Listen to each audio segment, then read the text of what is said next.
I'm on. We just went on live. I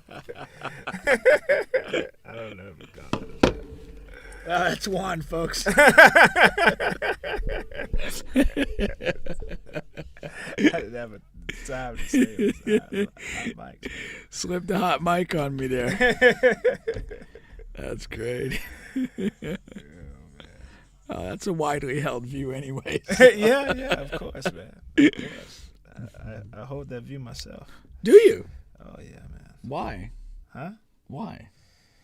That's just the way of life now, man. But you hold that as your view. You don't rebel against it. Not as my personal view. Just. Well, I thought that's what. Yeah, that's what I was No, taking no, it no, as. no, But yeah, no. yeah. So Let's get this on social media platforms. that's right. In case anybody's watching the early opening seconds, we are on the Bench Podcast. Is on everything, man. You can watch short clips. If you have a short attention span, you can look us up on All IG, of our Instagram. ADD friends. Yeah, man. Instagram, Facebook. We're Just here to help you out. type in On the Bench, man. Podcast. It's going to come up. Yeah. Subscribe and all that stuff. Some of our best stuff is there, man. I know. Some of our best stuff is, kind of in these opening exchanges. Yeah, for before sure. we've really done any thinking. Which is okay. Yeah, man. It's authentic. Let's get this out here, and then we're going to get started. Yeah, Iron was big on the word authentic. Yeah. I really like that pause thing. It didn't go as I thought it was going to go. It was funny. It was funny. I thought it was going to go crazy, but it did. The ones like you just throw on there and you don't think it's going to do anything, those are the ones that get a lot of views. Yeah, it's super weird that way. And then the ones you like, yeah, this is the one, man. It never does anything. I guess people don't share my same sense of humor. Yeah. Though, it's kind of like when you have a trial in court, and when you have a trial, after the trial, you can't force the jury to talk to you, but they are free to talk to you if they choose to. And one of the things in any jury trial I've ever been a part of is part of their decision doesn't make any sense based on how you presented your case. Right. It may have worked in your favor, but the reasoning or way that they came to that was not the way you kind of suggested or led them to do that. And it's kind of the same with clips. It's like, something you think is going to be absolute gold is mediocre, and then some other random thing like, why do people like this? Right. Takes off. Yeah. Yeah. As long as something takes off. That's it. That's what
Podcast with Bubba and Pink, home of sports, music, and mayhem.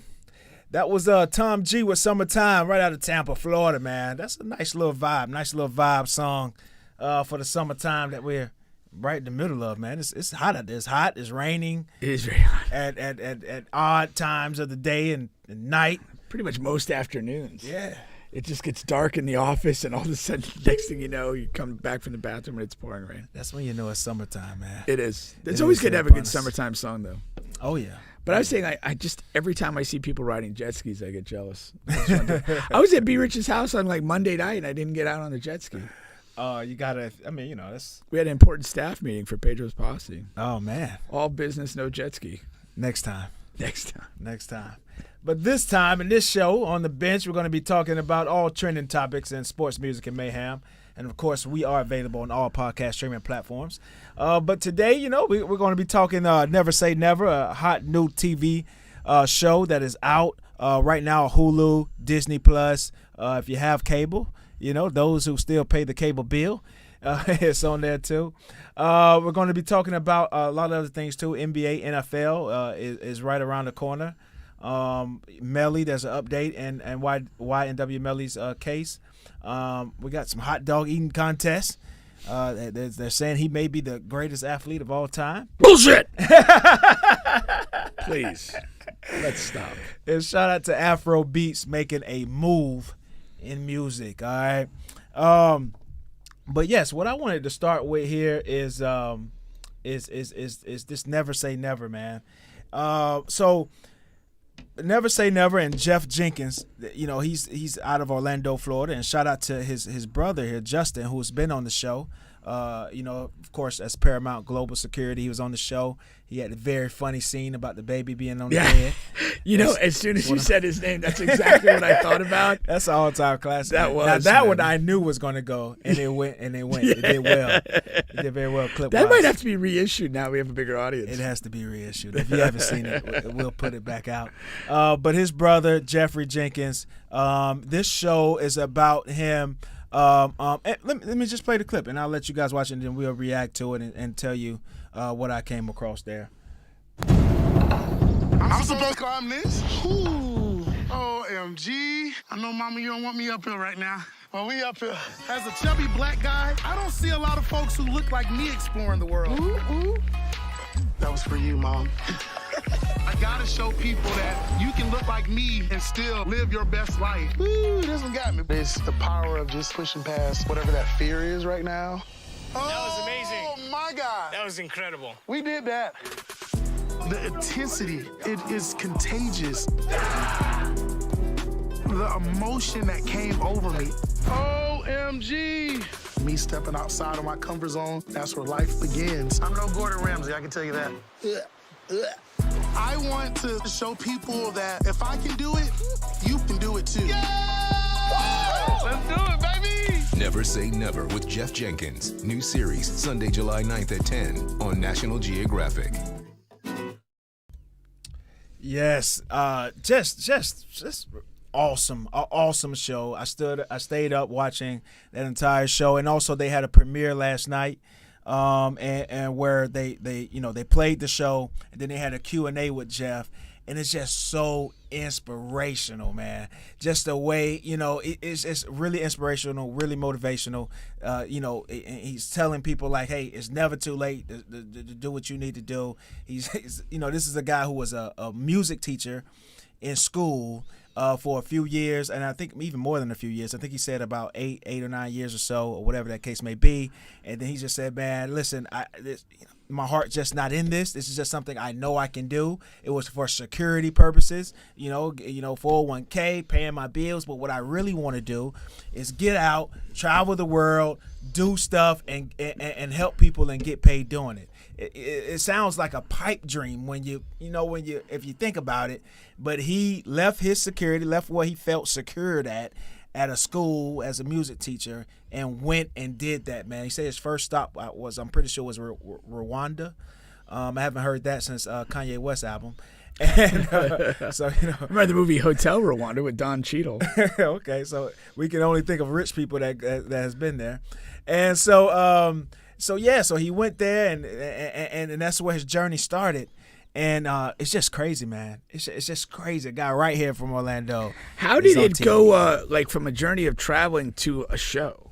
Like, did he So- just talk about that? Yeah, so he talked about that. Somebody asked him about it, and basically, so when he started his journey there, and something about he helped the people there build like this water dam, and then he just kept traveling and kept going to different places. And he said he had goals. He set goals, and one of his goals that he would always remind himself of daily, like a daily affirmation, was I want to show, a TV show to basically do what I'm doing now. Right. And that was one of the things. And then all of a sudden these guys came to him and said, hey, we have this idea for this TV show and we kind of want you to star in it. And he was like, and the lady was saying, are you surprised that we came to you? And he's like, no, man, I this is one of my daily affirmations. I knew this was coming. This is one of my goals, and that's crazy, man. That's crazy. So he wasn't shopping the show idea. No. Other people came to him and said, hey, we'd love to do a show with you as the... Yes, because That's he had wild. been That's traveling to wild. all of these different places, doing all of these different things, living his dream and doing basically what you see a lot in this show. He was already doing in all these different places. And when you put that out there, so people are going to catch on watching and say, hey, I think we could do something with this. And he's a bigger guy, so showing people that you can, there's no weight restriction, there's no skin restriction. You can do it. You can do it. You just have to make your mind up and go do it, man. That's pretty cool. It is, man. Did he very talk cool. about, like, smashing chicks from different countries and stuff? No, He didn't. we were in a church actually. I had to. You know what? I was going to. Don't act like there's no banging going on at church. I was going We to know the better. place. And shout out to Keith Chapman. We parked at the same time, and I was getting out, and I was like, because I had never been there, and all these cars are there, and I'm like, damn, I hope I'm not going to church, man. This is a horrible miscalculation. Because I would feel obligated to stay a little bit. If it was church? Yeah, if it was church, I don't know why. It stems from it just. I would feel uncomfortable walking into a preacher's sermon and then, this is not where I'm supposed to be, and walking right out. That's like. There's only one way I would stay at all, and that would be some good singing. There you go. And But you can as find soon that. as the singing ends, I'm out. Matter of fact, you better walk in on the singing part. That's what I'm saying. Yeah. It better be singing immediately and good, and as soon as that's over, I'm leaving. But shout out to Jeff. As you can see, it premiered on National Geographic. You can still catch, the reruns and stuff like that when you see the schedule. But you can catch it at any time on Disney Plus and Hulu. All right, for those who have it. And if you're like me and you have an app and a Fire Stick, you can definitely watch it anytime you want to. Never say never. It's on there. Run it up. Share it with your people, man. This is a guy from right here in Orlando, Florida. If you're not from Orlando, you're just a Floridian, you share it. If you're not, you're from the South, you share it. If not, you just share it because it's an awesome, great show. All right? I like that, man. I like that. We're going to try to get him up here. Yeah, we got to get him in here. That'd be really He's interesting. been doing his press run. He told us last night he did about 40, 45 interviews this week already or the past week and a half or so. That's got to be mind-boggling. Like, It does, you're man. just asked a series of questions. Like, do Yeah. you get bored answering? Do you answer them differently just because? And they asked him. He said that they don't expect him to do that, or they didn't ask him to do that. Matter of fact, they asked him, "Why are you doing it so much? Doing so many interviews?" And he just said, "Man, I just want the maximum amount of people to watch and see this. I want this to get out." Yeah. As much as it can, and I'm not afraid to do the work. I'm not, not too lazy to do the work. So shout out to Jeff, man. He's working. He's There you working. go. So are we. So pay attention to us. Yeah, that's it, man. On the Bench Podcast with Bubba and Pink. Let's get into some fun stuff. What do you want to do? You want to start with sports, or you want to go into some other stuff? We got a lot of different stuff here today, man. Just let's go to sports later. What do you got that's interesting? What do we got that's interesting? Yeah, like a little, some mayhem maybe. I definitely have some mayhem. I'm here for the mayhem. Let me get some water, man. So Need to hydrate properly. I need to hydrate properly because I didn't know you were going to start here this early. But there was this girl, man. Fast starter. And 1 second here. This is a free-flowing show. That wasn't a very graceful sip of water. No, it wasn't. Little herky jerky. I saw, stumbling across IG, you see all of these crazy different videos now, and especially from people in the, the podcast space or whatever, just the reaction space. And this girl was on there, and she's talking about the 5 type of men that women, run into in the dating scene. And maybe I felt triggered because maybe I'm close to one of these guys. But did you see yourself in more than one category? I saw myself in more than one category. I knew it. But not all the way. There's reasons for this, right? So yeah. So and she's doing this in a comedic, downgrading way. So I'm going to tell y'all. I'm going to play her video so you can. What hear is a hers. comedic downgrading way? You're either downgrading me or you're being funny. She's doing both because she's riding the fence because she's still gonna go out and smash and date men. So she doesn't want to just throw us away altogether. So that's why it's a comedic. Who else is gonna throw her legs up in the air?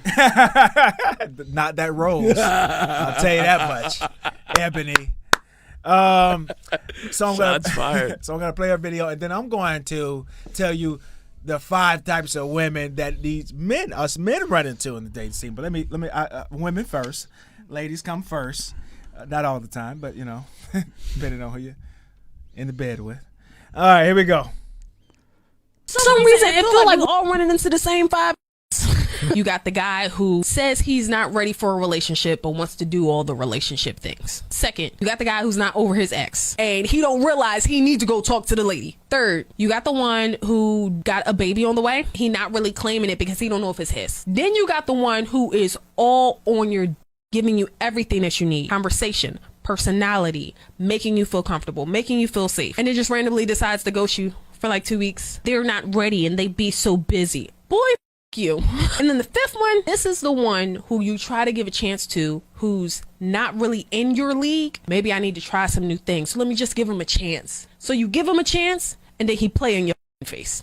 And that's all that are out here right now. If I missed any of them, please let me know.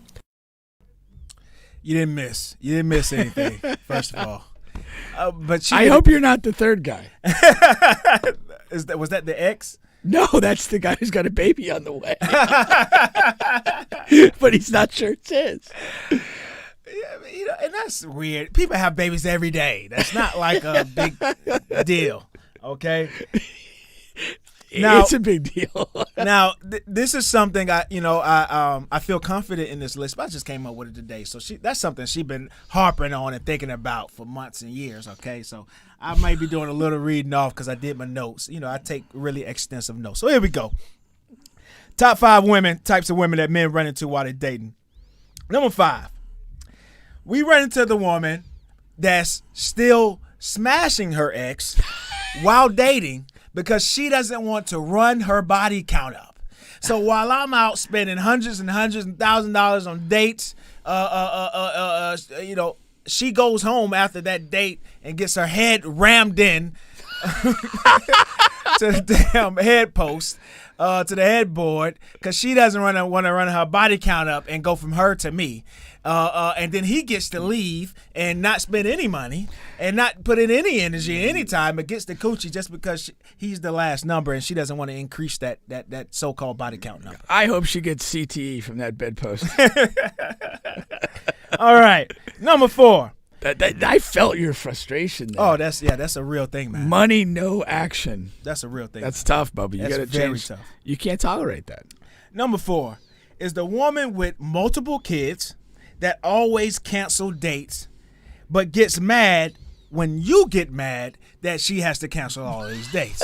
All right, like what is the point of this? What are we doing here? We have to go through this mundane dating thing. We have to go out, we have to eat, or go to a park, or go do something fun before we can, have sexual relations and stuff. That's what we're in it for anyway. And then, and I can't even get to that part. Bubba's out here speaking for all of us. We can't even get to that part because you can't get out the house because you can't find anybody to watch your kids because you keep having babies with guys who don't want to watch their kids. Okay, this is a problem. Fix the problem. Or, get your mama, convince her, pay her, do what's right. Spend some time with the grandkids. That's right. All right. Number 3. the woman who lights are about to get cut off, surprisingly, right before or after the first date. You don't even know her last name. You don't know anything about her. You don't know if this lady is a serial killer on the run.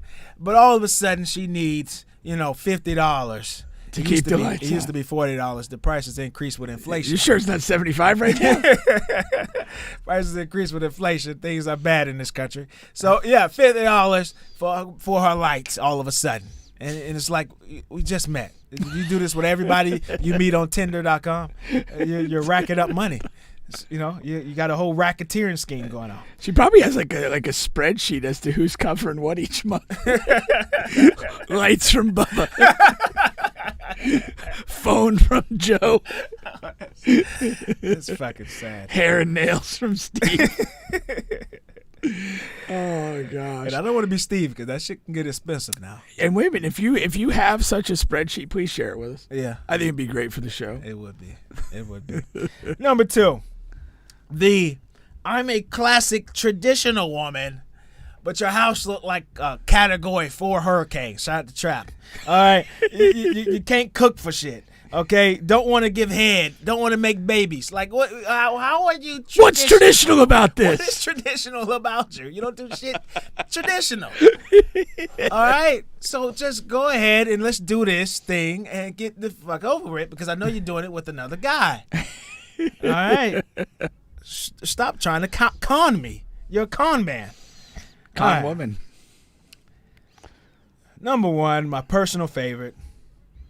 Is the one who has everything, don't need a man for nothing, the alpha woman, and she's just very difficult. She makes everything difficult because she doesn't need me for nothing. I have my own money. I gotta work 2 and 3 jobs. I don't need you. I have toys. I have 1,000 toy collection. I don't sex toys. I shop at overkick.com and use the promo code BubbaPig. See, we're contributing to this. I don't need you, guys. We apologize for making it tougher. This is disgusting, man. I love these profiles. I think they're very accurate. Freestyle. That was very good. I wrote it down, but that freestyle. That was good. And you had like that. I mean, I felt some pain there. It felt real. These are the types, man. Felt authentic. I feel like you've had an entanglement with every single one of those 5 ever. Shout out to the entanglement. Yeah, man. That's fantastic. Though. Off your good memory there, what is the most alarming to you? The most alarming? Most alarming. The light bill. Because like if that's like early on, like, that's all that is. Yeah. I mean, you might as well just get a conventional prostitute.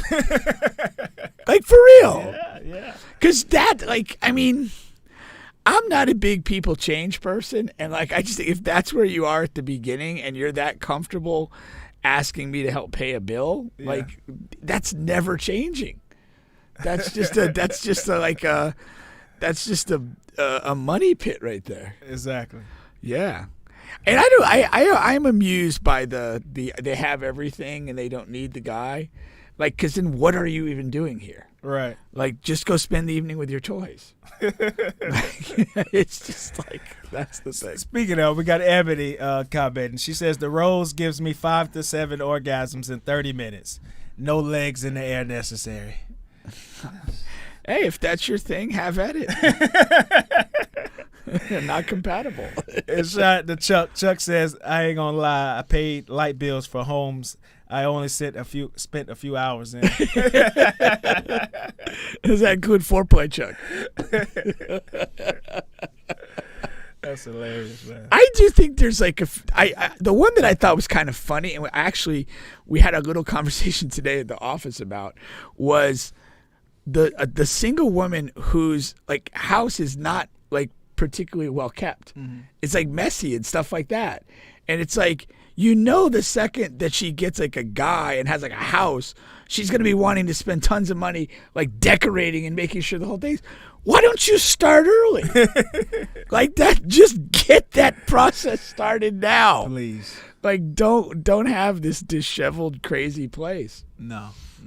That is funny though. That's hilarious. So hopefully, On the Bench continues the trend of moving, moving us forward as a society. I think we took a couple big hearty swings at it right there. I think so. That's what we do here, man. On the Bench podcast with Bubba and Pink on sports, music, and mayhem. All right. We are available on all podcast streaming platforms, including here on YouTube. Please like, share, subscribe, all of that good stuff. A little more fun here. 50 Cent was clowning Lil Baby. All right, let's just run through some fun stuff here. Don't have to spend a ton of time. So, of course, Michael Rubin, I believe is his first name. He threw a big party where all the who's were there. Like, where was this party? I don't know. It has to, with all of the money he has, I'm sure it was at a desolate place. Matter of fact, it was only the who's. Stephen A. Smith didn't even get an invite, and he was mad about it. Really, he was? Yeah, he wanted an invite. So Mbappe was there. Oh, yeah, there you go, man. Yeah. And here goes Lil Baby getting a front and backwards hug at the same time, and people are up in arms about it. And of course, Lil Baby is a rapper. He's one of the best young rappers out right now. And if you didn't just win a championship, that's a little uncalled for. I'm assuming both of these are his guys. But, what's funny is Lil Baby doesn't do this with two black guys. Okay. He won't do that. He wouldn't do this with two black guys. Why do you say that? Like, him and James Harden are best friends, and say, like, this wouldn't be James Harden in the front and Lil Wayne in the back. Like, at least out in public. Behind closed doors, I don't know. I don't know. And I say that I don't know like what to make of that, but I know that to be the case. But psychological wise, I don't know. The one thing that jumps out to me, then, it didn't strike me the first time I looked at the picture, but this could be, if this was some sort of day party, this could be that moment where everybody's just super drunk and wants to be best friends. That is true. It could be that moment when everyone's lit and it's just, I love you, man. Really drunk people, they do the over, man. yeah, like all of a sudden. Now, if you really want to dissect the picture, which I don't think a lot of people did initially while looking at it, if you look at Rube here, the guy who's in the back, he's kind of off to the side, so it's not a package on ass type of we hope situation there. If you can try to see, his body's kind of all to the side, so even as drunk as he is, he's cognizant of it could have been this one where he went in for the hug and then kind of like lost his balance and kind of just ended up hanging on there with the left arm. Yeah, could have been. I don't know, but 50 Cent had some fun with it. Yeah. I mean, there could be some junk-to-junk contact in the front side. Yeah, it has to be. There's no way to avoid that. But at least he's not getting sandwiched and hopefully nobody's chubbed up here. In a Pornhub type of clip. His career will be over with after that, unfortunately. That's great, though. Yeah. I don't know. I'm gonna go with I think everybody's just lit and it's just that point when everybody loves each other. Yeah. Now, which could be a transition to sports here. We have Joey Chestnut, who is that a sport? Eating? Let me play a quick video for you guys who are not aware of this sport really, but they're calling him the greatest athlete of all time. And let me play this really quick here. Barry looks like he's got fourth. Here's the count. 5, 4, 3, 2, 1. Put down your hot dog.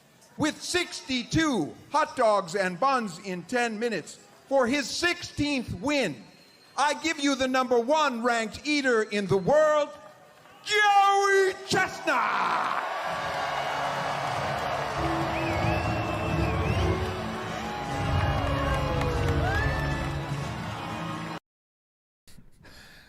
The #1 eater in the world. That's something I want on my Tinder profile. Really? #1 eater in the world. I don't know that you want to. I gotta get a couple hits. I should put another word in front of eater. No, let people, let the women just decipher what they want to decipher out of that. I don't want to be too direct, but Joey, First of all, what are we doing here? Are we calling this a sport? No. Let's start here. How is that a sport? You can't see, but there. Let me see, because I can't see either. That's a very small thing there. But what they're saying is, this is his 12th title. He has 16 wins, but that's the 12th championship. And that's more titles than any individual NFL, NBA, MLB, NHL player has in their respective leagues. Bill Russell and Henry Richard have 11 each. So for ESPN to make that comparison and do that stat, what do you say? I call bullshit on it. It's not a sport. If we're going to consider eating a sport, then you got to consider every fat turd in the Golden Corral an athlete. I'm not going there. It's a competition. It's not a sport. You could do random stuff. I mean, it's just not a sport. And you can't consider him the greatest athlete. I mean, that's just ridiculous. They call him the greatest eater, which could be true, but it's not an athletic endeavor. What about those who say, and because I have seen this, I went through the articles, went through the YouTubes. For what reason, I don't know. Never Say Never went off, so I had nothing else to watch. That he trains for this, and they feel like if you have to train for something, if there's something you have to like change in your day-to-day to prepare for an event, and you train and there's all this different type of stuff you have to do, then that should be considered a sport. Great musicians train. Great rappers practice. It's a skill. Like I mean, surgeons train to do something. Astronauts train to do something. It's not that it is a particular and unique skill. It doesn't mean that it's a sport. You could do different things at a high level of expertise, and it doesn't make it a sport. You're going to pull a hamstring trying to get this across the line. I like that. I like that comparison there. Yeah, it just is what it is. It's just a goofy thing. And the other reality is, like, there's probably like about 10 world-class eaters on the planet. Like, what is your field you're competing against? Yeah. And it's not, I don't know, man. It's just, again, it's also one of those things where, like, he's at a certain level, nobody's even close. What are we doing? There's no, not much in the way of tactics or anything like that. Like, why is it always hot dogs? Like, whose idea was that? Who came up with that? And why does it always, if you're the number one eater in the world, what if there's somebody else that says, hey, yeah, he's eating hot dogs, but I have the world record for potato salad. No, I am aware. I have heard that there are other contests, like chicken wings and various things. There are other contests.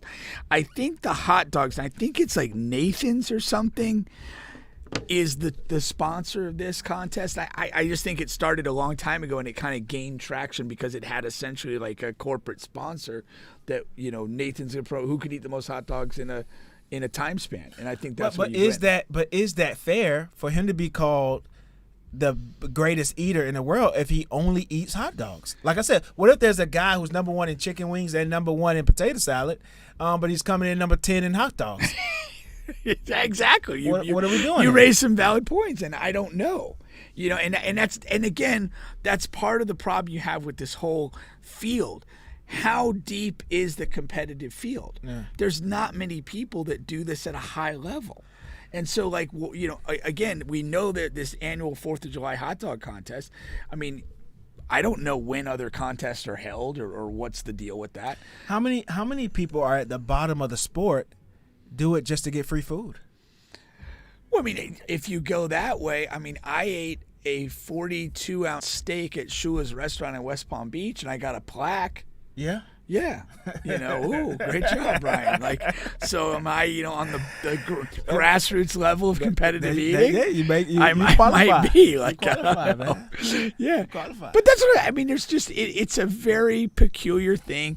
To me, I put it almost in the, I recognize that they do it as a competition, but to me, it's almost more like a Guinness Book of World Record feat that you kind of go out there and say, hey, I'm going to do this because nobody else has done it. And it doesn't make it a sport. It just makes it a strange accomplishment. Yeah. Yeah. No, that's cool. Moving on. Thankfully. to the NBA. There's some NBA headlines here. You know, we love to talk about the NBA here. And, of course, the NFL this season is going to be upon us soon. We're going to be talking a lot more NFL as the months roll, right? But today, as far as on the NBA scene, the number one thing that's going on right now is the Zion. Did you see Zion's No, what interview? happened? No. So Zion was on Agent Zero. What's our guy? Gilbert Arenas? Gilbert Arenas podcast. Ooh, I didn't know that. Yeah, and he was talking. He directly asked him about his diet struggles, and Zion I thought he was was going to ask him about the women. I'm sure they talked about that too. So he was talking about he opened up on the the difficulty of maintaining his weight, and what he was saying was hey it's a lot of money. I have a lot of money, and it's hard. It's been hard to do things because you're giving the world, and of course I'm paraphrasing, but it's like you're giving the world financially, and then basically he can eat anything he wants anytime he wants, and it was really hard to counter that and do the right thing, and now but then he says now he's following the LeBron method. He got all of the information on what LeBron does, and he's doing that now, so he's going to be in a better place. But I thought that was interesting because I feel like I know people that are close to the situation. They know what's going on, and then we can see and say, hey, this guy keeps coming in 50 pounds overweight. It must be this. But it was still all technically speculation. We had never really heard from Zion on his struggles and why. Yeah. I mean, I'm not sure I buy it's the money and I could eat whatever I want when I want. It's just a lack of discipline. Yeah. I mean, pure and simple. You could chalk it off to the money or not. I mean, reality, he's probably, it would be sitting around eating chips and ice cream if he was on like a undrafted free agent contract. Right. Like it's just self-control of what you're choosing to eat and what you want to eat. If he wasn't even in the league, he'd be eating shitty. I mean, it's just what it is. Like, don't say that, I have money or whatever. I mean, like, what does that equate with? Are you like literally like, going to Ruth Chris every night, and eating 2 entrees? Here goes the quote. He says, it's hard, man. I'm 20, 22. What happened to 21? But he says, I'm 20, 22, have all the money in the world. Well, it feels like all the money in the world. It's hard. I'm at that point now because of certain things. I'm putting back the wisdom around me. I don't want to say older because guys get defensive, but I'm putting people around me with wisdom, put me on game to certain things, and just go from there. Then you start talking about the LeBron thing. But, yeah, he was just saying, I have all the money in the world. What it feels like is just hard. Yeah, I just don't see the connection between that and the eating and weight management. Yeah. I don't see them as connected. The bigger issue is a lack of self-control, which we talked about last week. That's what that is. It's not the money. Because, like I said, if you were broke, you'd be at Taco Bell, you'd be at McDonald's, you'd be eating chips out of the freaking grocery, out of the convenience store, and still be fat. I mean, that's just what you are until you change that habit, And again, he's a guy who probably never ate well in his life. Right. And when I say well, like he kind of probably just always ate what he wanted to eat. And he was a young guy and super athletic and playing a ton of basketball, and it just kind of wasn't holding him back. Now you reach this point where it is holding you back, and now you got to do something about it. Hopefully he does. I mean, you look at Charles Barkley is a great example. I mean, he was literally looked like his uniform looked like a condom in his first few years, and then by the longer he was in the league, he actually kind of looked like Slim in some respects because he realized if I want to have a long career, and he has that story about Moses Malone, telling him he was just a fat kid or whatever it was, but he took it to heart, and this is Zion's opportunity to, take it to heart and realize what it is to be a professional and make the most out of the career you have in front of you. And I hope he does. I mean, I'm rooting for him to does, but I don't like the mentality that I've seen, and I've already gone on record. The Pelicans wouldn't be wrong to move on from him. Yeah, no, they wouldn't. They wouldn't, but it just depends on what you get for him. Right now, I mean, for the length of his time in New Orleans, the organization has been a prisoner of him prisoner of his injuries, prisoner of his diet, prisoner of the media around him, and then most recently, last month or so, now they're a prisoner of his poor personal life management. And that's all that has outweighed the basketball that he's played. Yeah. And that's the reality. And again, it's a 3 or 4 year body of work in front of us. It is what it is. He has the power to change it. I hope that he does.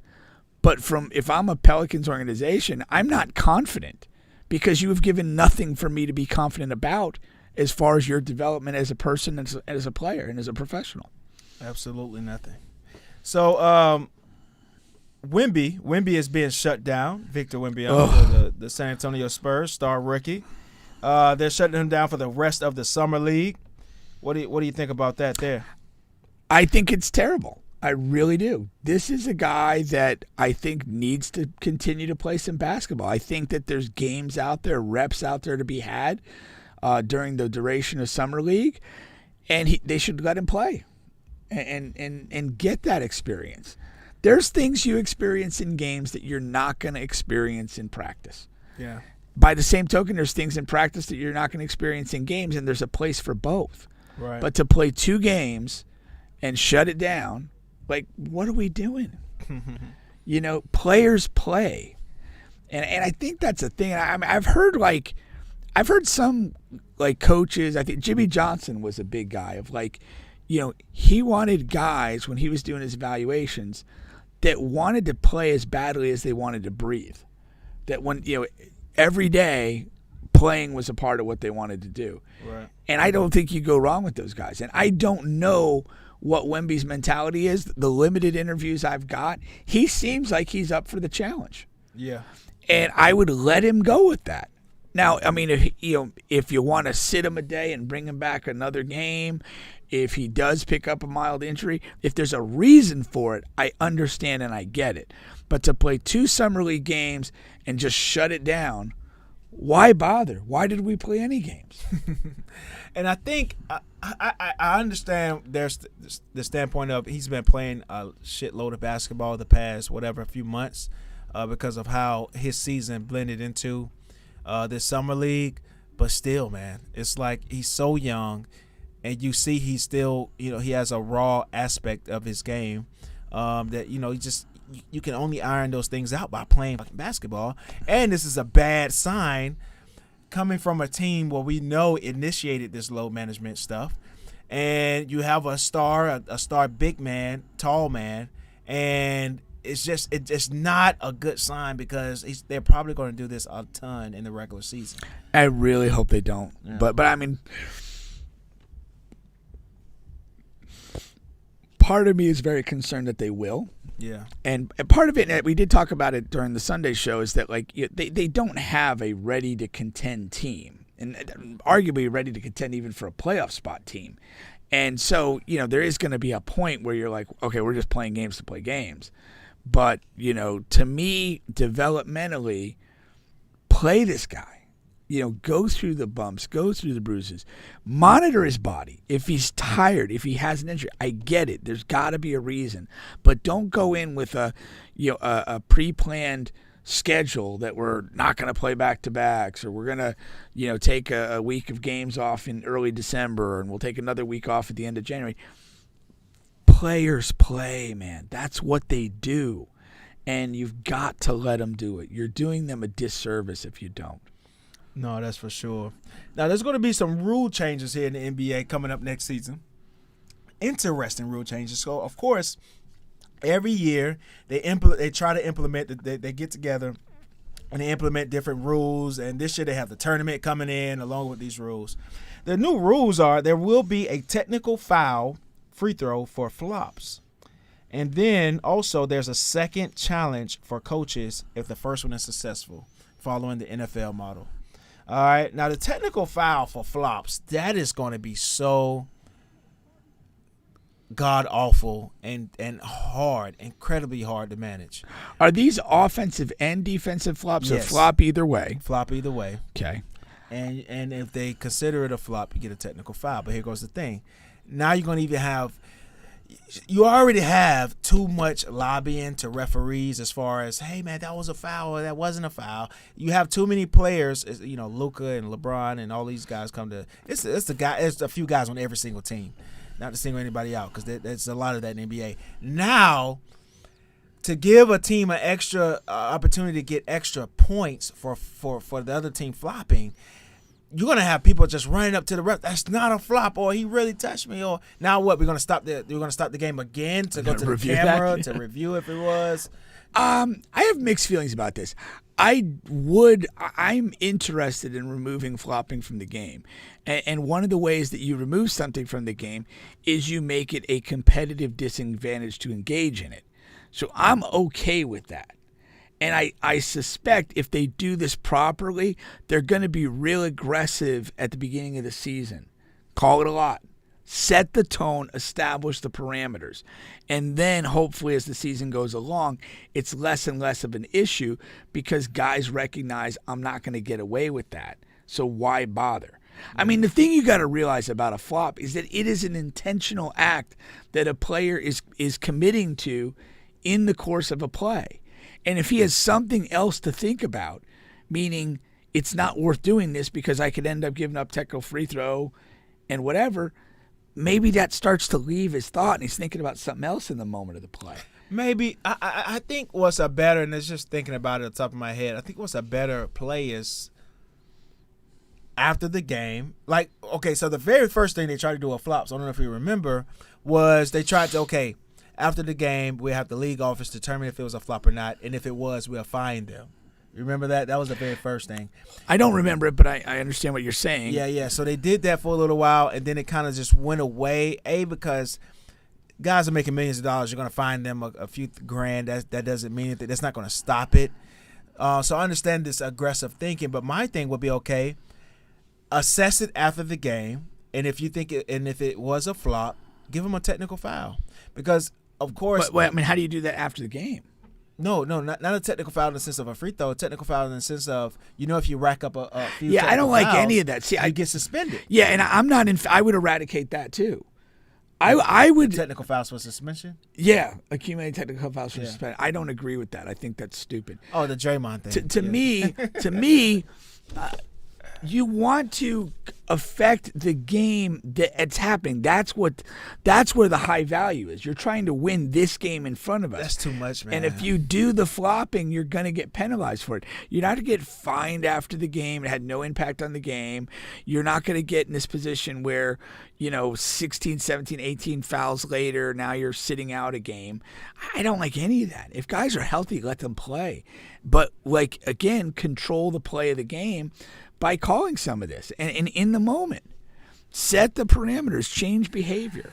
We'll see how that goes. I don't think it can work. I think this is another one that is going to phase out. I just don't think it's a good idea, man. It's going to disrupt the game too much. If you but you're kind of talking about the next aspect of it, where the call is made, and then you're kind of concerned about the subsequent arguing and potential review of that call. Yes, and that's not good for the game. And I agree with you in that. But there's no other way, in my estimation, other than making this a penalty that affects the competitiveness of the game in the moment, that's going to discourage guys from participating in this behavior. And hopefully, again, the penalty's harsh enough, you remove it. I don't have a problem punishing bad actors. And I really think one of the issues I have with the accumulation of tees is that not all tees are the same. Some, it's just an argument or something you call somebody a motherfucker or you get teed out. That's not the same as something that's, like a vicious violent act on somebody or whatever, and it's that sort of stuff, or something that's dirty or foul. I just don't agree that all tees are the same, and I don't like these accumulating things that just kind of sit over the game in a passive aggressive way. Yeah. Call it when it's there, and we live with the outcome.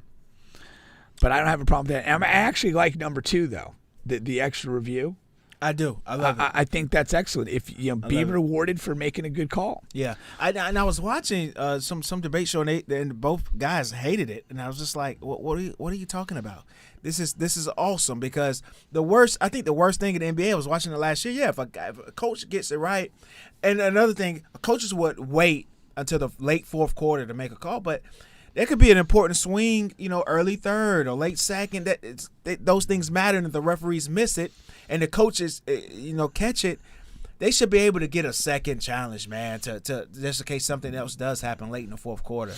Yeah. Reward coaches who are not just challenging things just to challenge it, or just because, Marcus Smart is coming over there for the 1,000th time saying, hey, I really didn't foul that guy. Coaches who really see it and and challenging the referees on it. Yeah. No, I agree, and I do think, like, with only one, it's use it or lose it, and the smart play is to hold on to it as long as you can in case something decisive happens in the closing minutes of the game. Yeah. But again, a momentum changing sequence can occur at any point in the game and change the way the game's played. So I think this is an excellent rule. It's good thought behind it, and not a bad job, actually, for me, on both, for the competition committee, rules committee. So next, I wanted to get into there's an article about which this offseason moves will look the worst in a few years. All right, so I wanted to go through a couple of these that they have listed here, and then talk about whichever one we want. So one, they have the Rockets giving Dillon Brooks $86 million.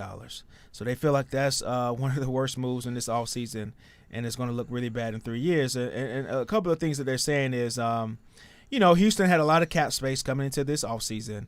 And so a lot of things bad teams would do is overspend on players using the money just because you have it. But with this new NBA collective bargaining agreement, that may not be such a great idea, especially after you already give Fred VanVleet basically $129 million. You don't want to keep doing that over and over again in one offseason. Keep overpaying, overspending for guys. You do it for one, okay? Yeah. Do it for 2 and 3, now you're getting out of hand.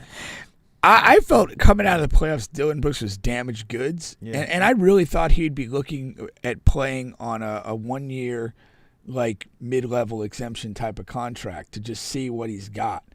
I'm very if I'm a general manager or running a team or a coach, I'm very concerned about what his mentality is at this point. I think he was, he fancied himself like a fake tough guy.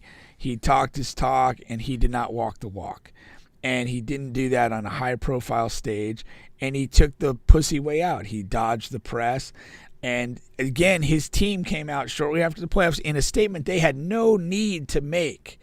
That we're not bringing him back under any circumstance. That speaks volumes. And then for a team like Houston to just throw him $86 in guaranteed money, why?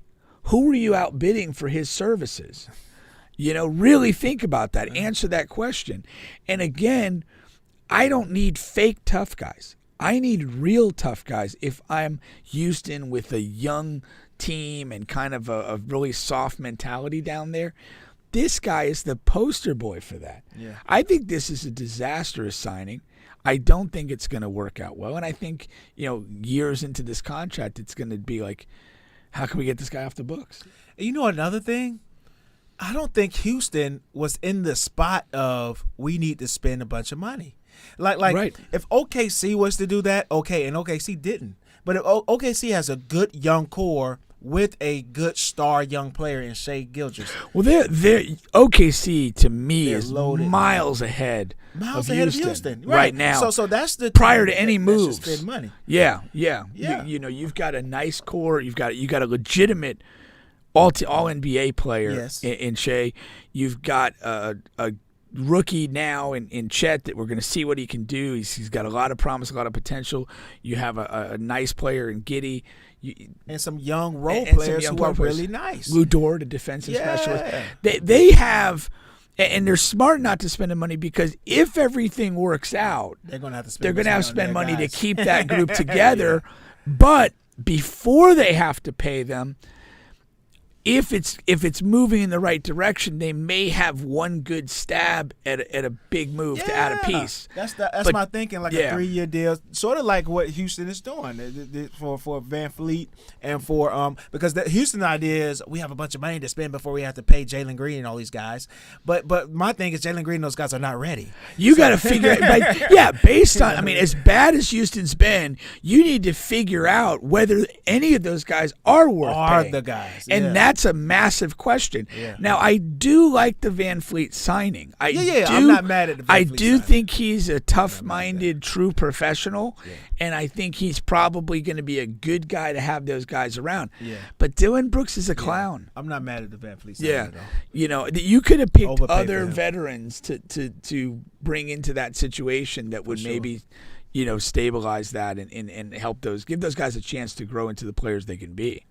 Now the next one is interesting, and I never thought about it. So they have, again, this is a list of NBA offseason moves that'll look really bad in a few years. James Harden is on this list, but not for the 76ers. It's for James Harden, right? So him picking up his player option. So he had a player option. He could have opted in for the $36 million, or he could have declined it and became, a free agent. So what he did was, he first, of course, he saw the landscape of things, and saw that no other team was going to give him a big offer this year. So he said, "Oh shit, I need to opt in, and get this $35 million because it might, what if this is my last $35 million a year? You know what I mean? Woe is me. And he's pissed off because he took a discount with us last year. Shout out to James Harden. He did take a discount, and we were able to get PJ and Daniel and those other guys. And he took a discount, so he was thinking Philly was going to give him a max deal this year because he did a wink under the table with his man, Daryl Morey, which I was talking trash to, but shout out to Daryl Morey. I love him. And he did what is right. He did what is tough. He has a friend, a guy I thought he had strange sexual relationships with in James Harden. And he turns around and he says, "No, I can't give you a damn max deal because if I do, Bubba and the rest of the 76er fan base will come and torch me, so I can't do that." So James opts in now. And he's turning 36 or something years old. Oh no, he'll be 34. He'll be 34 in this season. Yeah. And he should have declined that option, became a free agent, and got a long-term deal. Maybe it's not for 37 or 40 a year. The max for him is close to 50 if you look at the landscape, that's probably why there was that noise of him going back to Houston. Because they had all the money. Because they had the money, they had some young players they didn't have to pay yet, and that he could conceivably fashion himself a mentor to their young talent and squeeze that for one last longer-term deal. He's already a player in decline. He did have a good season last year, but again, he's not gonna get any better. It's he's at a point in his career where it's just slowing the inevitable decline. And so him as a free agent this year versus him as a free agent in another 365 days, he's losing value every day. His value is depreciating. Yeah. And he didn't Rapidly. recognize that. Although I guess my understanding was he opted in with the idea that he wanted to be a part of a trade. And I would think once the trade was consummated, Yes. the next order of business would be to get the extension. But the problem is nobody wants to do that. That's the Right, thing. no, I agree. So he's thinking, okay, so I think what he's thinking, I'm James Harden, I'm a great player. So nobody was willing to give me just a fresh new offer of max deal right now. So let me opt in. And there's either two ways he's thinking. Let me opt in and get this $36 million because it may be my last $36 million, like I said the first time. Or he's saying, let me opt in, like you said, force a trade because a team that has cap space or that a team that does not have cap space can trade for me and then give me a new deal. And most of the better nobody- teams don't have tons of cap space. Right. So So if that the is- idea was to get to another good team, that's another maneuver there. Go ahead and opt in, because those teams are going to have to make some sort of a trade with Philadelphia rather than just signing you for, off the street. But the problem was that market was very low too. There was only one reported decent team, good team, if you will, and that's the Clippers that were even interested in them. Yeah. But there was only one team. Bad for James Harden, but good for basketball, because, again, teams are not wanting to dive into bed with these veteran dudes at the peak contract numbers. Yeah. And that's smart business, because we haven't seen, guys 35 plus have great endings to their careers. No. I mean, and LeBron, whatever, he's sort of the exception of that, but one COVID title in the bubble. Other than that, it's kind of all been a little disappointing. Although, I mean, his performance has been at a good standard. Has been good. But paying and also that's an outlier. Like, that's not something that's next here is Kyrie. Kyrie gets $126 million and a player option from the Mavs. They just think the Mavs overpaid because they were only competing with themselves. Wasn't a ton of teams looking to pay Kyrie and bring him on. At any rate, and at any rate, it was the Lakers and Dallas, and the Lakers didn't have any money to spend on him. Yeah. Right. So he would have to come in for a minimal, which of course was not happening. But they went just levels and levels above Dylan Brooks, and they just gave him a ton of money because they were desperate. They didn't want to lose him for anything because they just did that with. Well, and I think that they Brunson. were in the unenviable position. Clearly, it didn't really go well last year once Kyrie came over, and they had a lot of pressure that they'd given up some significant value to get him. And then if they let him walk, and I think they caved to that pressure, that they felt like, well, we've got to salvage something out of this. The market's not good for Kyrie in anything other than us re-signing him. And they kind of got duped. I mean, it's really, great business on the part of the Sixers, bad business on the part of Dallas. Yeah. To make this deal. And I definitely think that's one that they're going to live to regret. Yeah. This one I don't typically agree with. So Celtics sacrifice Marcus Smart for Porzingis and give him a $60 million extension. I don't think it's a ton of money for Porzingis. Porzingis had a good year last year, and he's not an old player. He's a veteran, but he's not an old player. He still can get it done, and he showed that he can play games. And he should be in peak years. Yeah. What's upper 20s? Yeah, it has to be. I don't have the age here exactly, but yeah. So and Boston, I know they love Marcus, and I had a couple jokes from him earlier this show, and he's a good player, and he's in a great spot with where he's at now. He's at Memphis. He's in a good spot with Memphis, but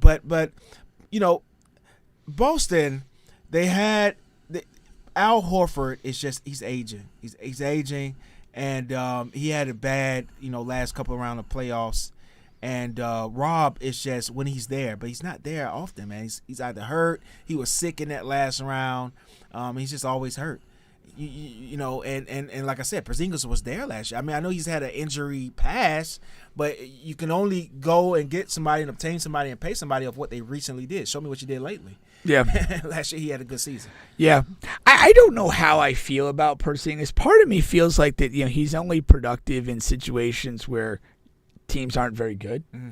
And that's his best thing, because he's able to he can score and do some things, but he kind of does it at the level of a bad team.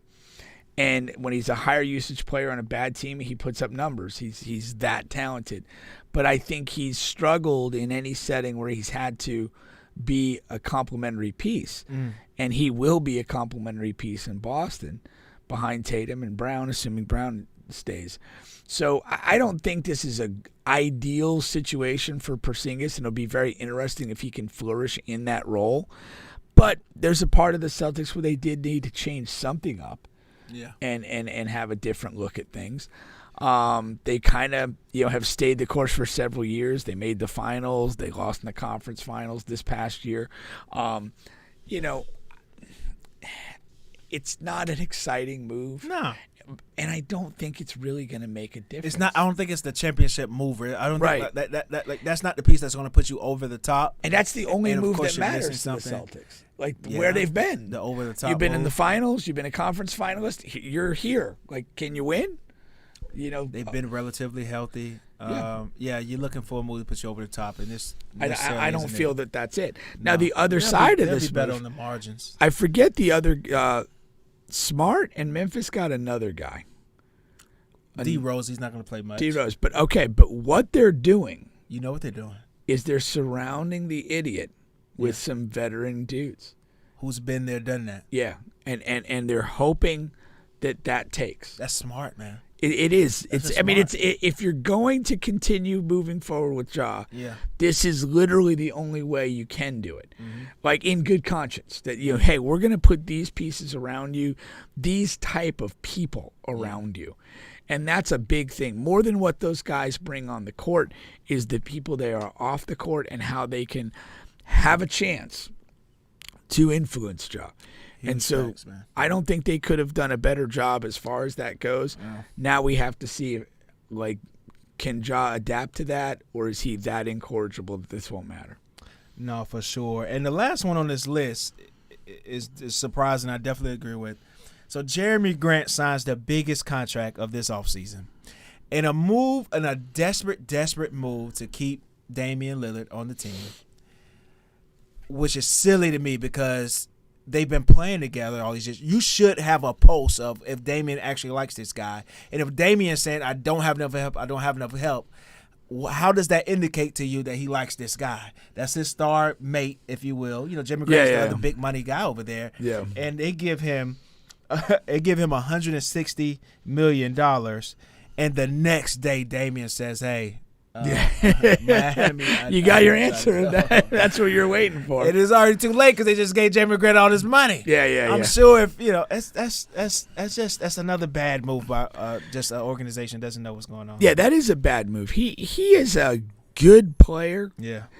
but again, he's a guy that probably profiles more like Aaron Gordon Yes. than a guy that should be making that type of money. Yeah. You know, and Portland is better off without Dame.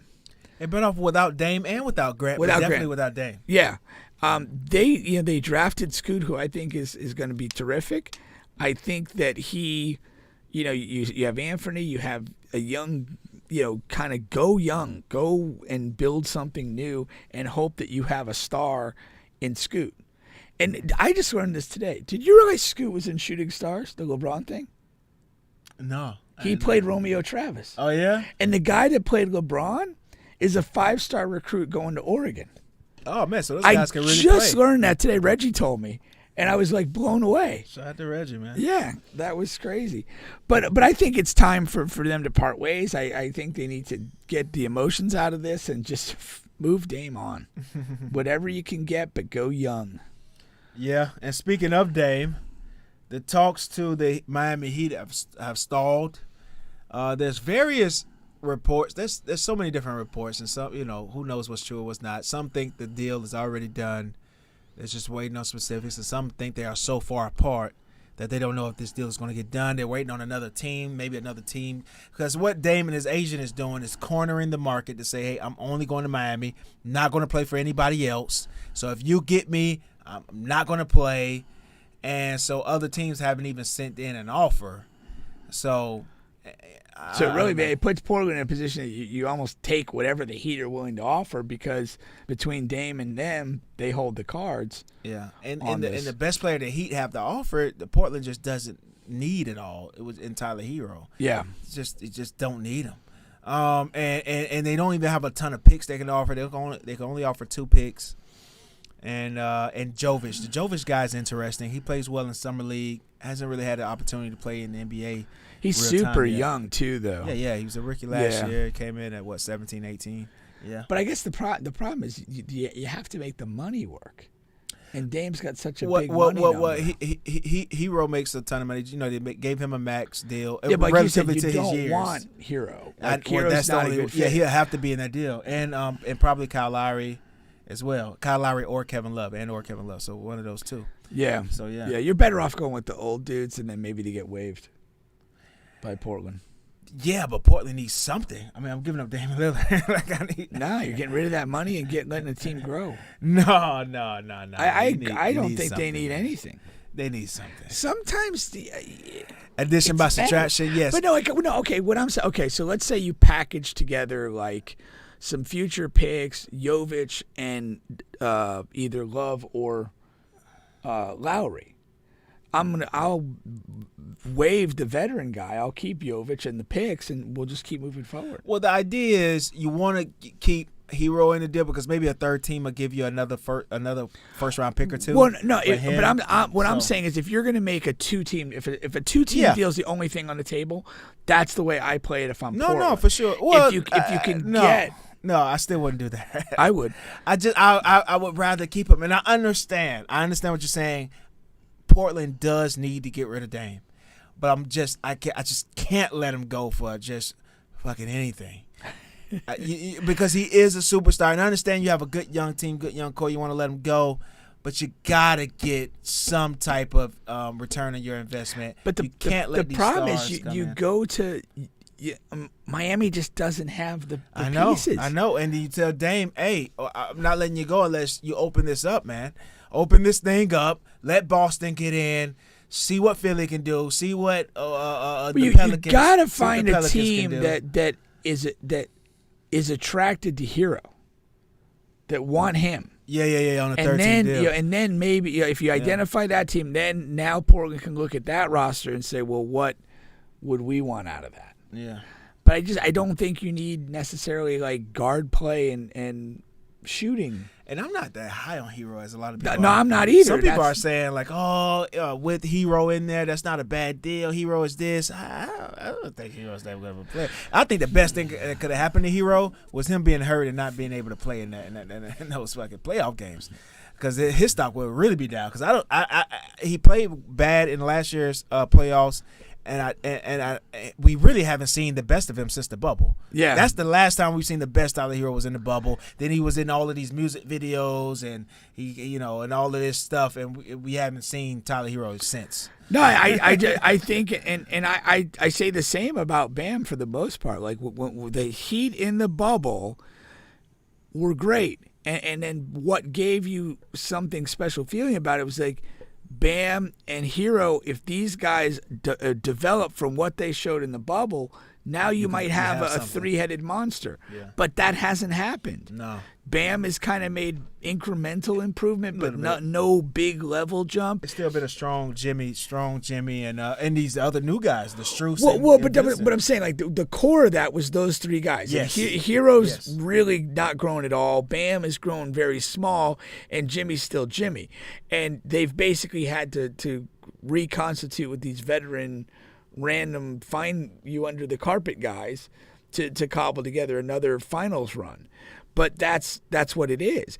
If Hero and Bam had taken leaps and evolved into like true all-star caliber guys, then the Heat would be a much different animal. But they're not, and I don't know what I don't see the hope or the pathway that Hero's going to do that.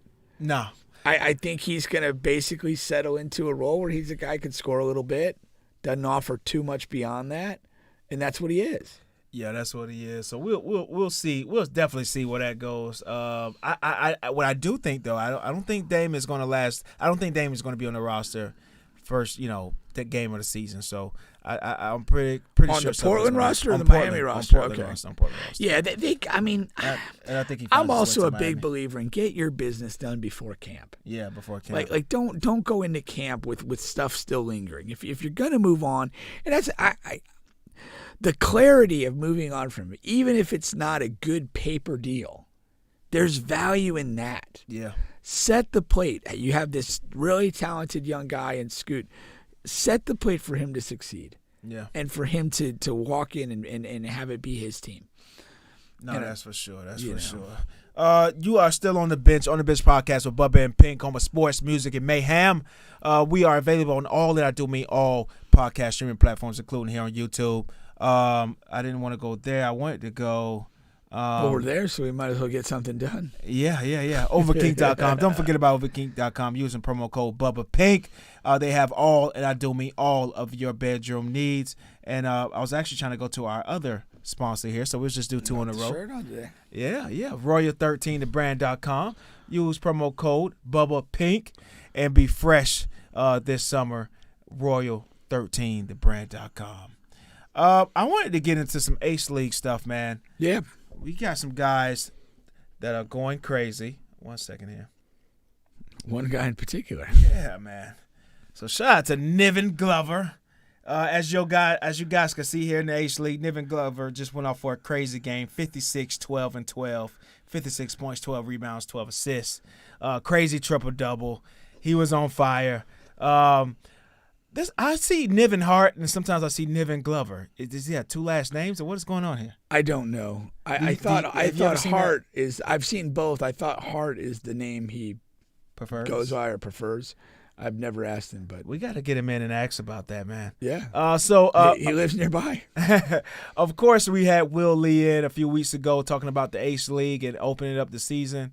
And this is this goes on in Orlando, right at the Smith Center. No, it's not called the Smith Center. Smith Center, yeah. It's called Smith Center. Right up the road on Bruton. Right up the road on Bruton there. And it's a lot of professional basketball players, whether it's overseas, NBA guys. I saw that we actually had a guy in Traveling Queen. He was on the Philadelphia 76ers rosters last year.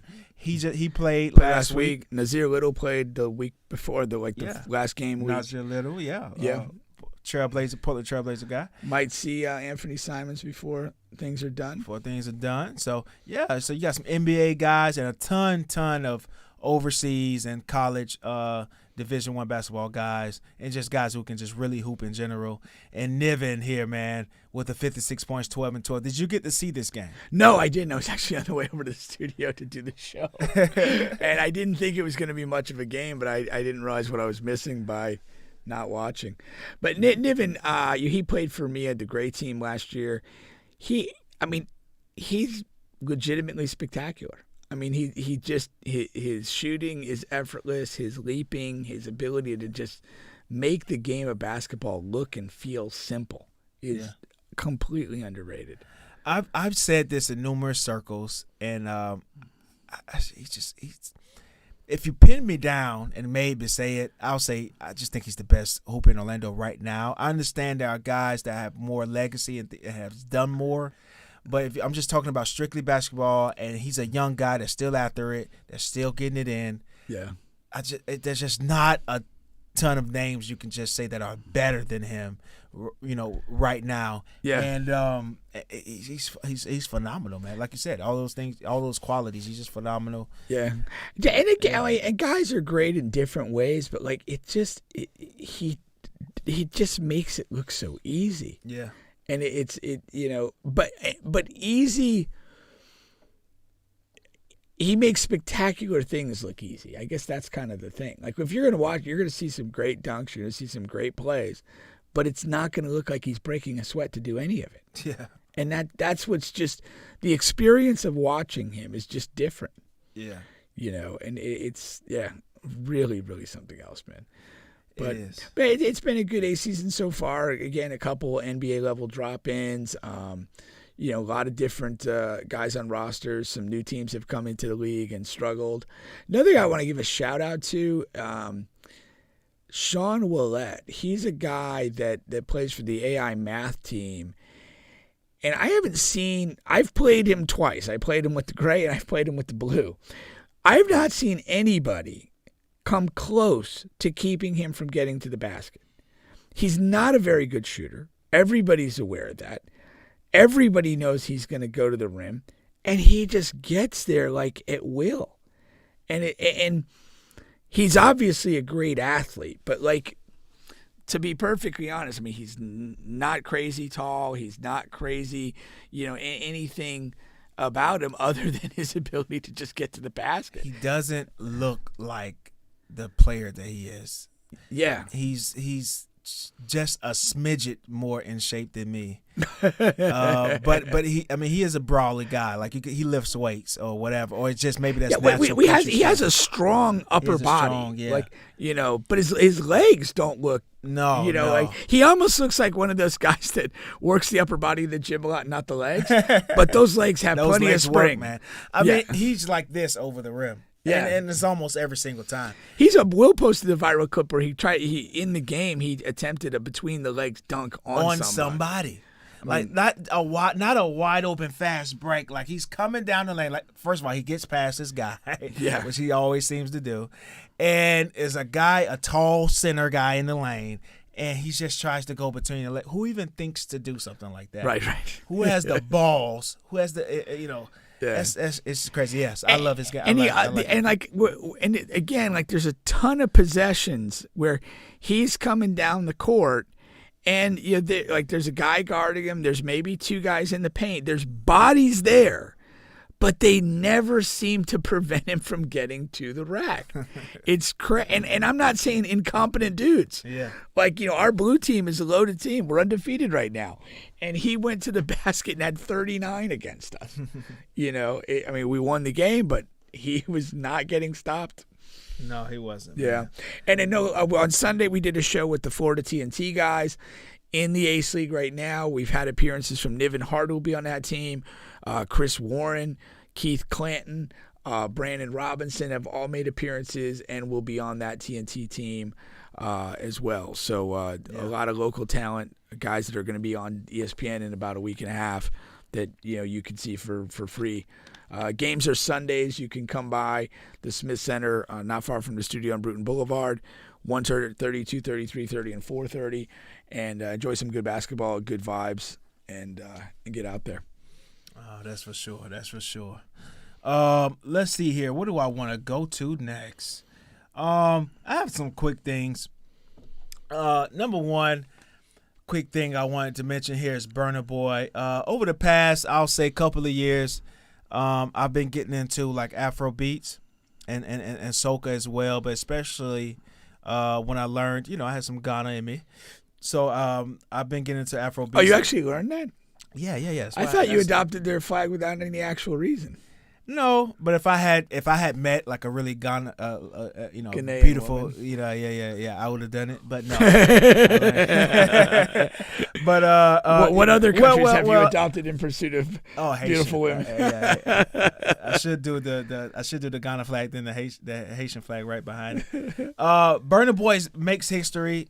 First African artist to sell out a U.S. stadium, and Afro beats, man, is just becoming a huge, they have a huge presence right now on the music scene. Tim's is an artist, or a lot of people listen to it. Even if you don't recognize the name, you're gonna know one of her songs.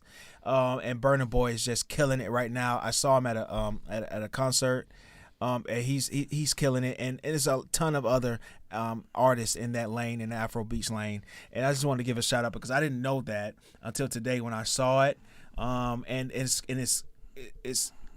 coming over this way. Now, the one thing I will say about it is you can tell that he's having more success in the U.S. because his songs are becoming more Americanized. And I don't like that. Even though I'm here in America, I'm an American person, but we love the Afro beats for what it is, and don't sell out, man. Don't sell out. The sitting on top of the world. That's sell out the arena, but not your craft. That's it, man. It's got. He's big. He was at the Champions League final and was with the studio guys afterward, and he's as big as it is right now, man. There you go. What else did I have here that was quick? I thought I had one more quick one here, and we talked about Lil Baby. Oh, there's an update in YNW Melly's case. So there is this guy that he knows. Are they actually in a trial right now, yes, or is it waiting to get to trial? No, they're in the trial. How long has the trial been going on? That's a great question. At least for a few weeks, man. Damn. At least for a few weeks. So apparently, and right now it's actually on hold in Fort Lauderdale. Right. So there's a couple of updates here. I don't know if it was his friend or I know it's somebody who recently testified that, well, it was a witness. A witness testified that he saw Melly change his clothes after the murder, right? And kind of like we kind of went over this case a little bit more in depth a few weeks ago. Yeah. And again, a lot of this stuff is good, important stuff, but it's all circumstantial. It's like you got a witness coming in saying, yeah, I saw Melly change his clothes in between the murders, which would indicate he did something. But it's only an indication. Like, they don't have anything that's like... Yeah, I remember what we said in the other show. And Yeah. I'm pretty confident he killed him. Yeah. I mean, I'm not, Yeah. It's, who else was going to... You got to start, who else is going to do that? Yeah. And then, like, was it a drive-by? And I think somebody chipped in that, like, the shooting angles were not necessarily consistent with a drive-by. Mm-hmm. And that's all I needed to convict. I'm fine. The changing of the clothes, I guess I would be curious as to was the clothes he changed out of destroyed and then unavailable for any gun residue testing, or or are they somehow available? The fact that he changed the clothes in a vacuum is kind of maybe a red herring, something that you don't, it's not going to get you anywhere. But if it's contextualized and to say that the outfit that he was wearing at the time he presumably committed the crimes is now destroyed and there's no, testing for gun residue or anything else, Yeah. that's significance, and that goes to the notion of covering up the crime. If he was a little sweaty after killing a couple of best friends and just wanted to feel a little bit fresh, I mean, hey, that's good. So this guy Glass, he was in the studio with Melly, not with him, but he was just there at the same studio. Yeah. He said he learned about the shooting shortly after it happened, and that he and his friends left Melly's home for another friend's. It was there that Glass saw Melly again, and that he had changed his clothes. He admitted he had been watching parts of the trial online as it progressed, a violation of instructions that were given to witnesses, but his testimony was allowed to stand. Yeah, so I don't know. Like, yeah, if you like I said, I'm a Melly fan, but if you tie me down, I do think he did it. But they just don't have enough. I want to talk about the crappy journalism here. Like, there's nothing in what you're reading that speaks to the significance. Like I made an insinuation of what it might mean, but the article kind of points at no direction at all. We've been coming across that lately with these reporters, and it's terrible work. I mean, like, connect a few dots, at least. Please. I mean, again, how many hours passed between the time he saw him in the one outfit and the other? Yeah. Would it have been reasonable for any of us to take a shower and whatever? I don't know. I mean, how hard do you go in the studio? Just break a sweat? I don't know. Like, there's a lot of questions that they don't address any of that. No, not at all, man. Or was there something distinctive about the clothing he was wearing? Right. Either that he changed out of or that he changed into. I don't know, but like I said, the trial is on hold, so we'll see how that progresses there. I would say this, the one final comment on that. Like, I think that when you're, if this trial is taking several weeks and it has a pause in the middle of it, for me, that's a recipe for just a strange outcome.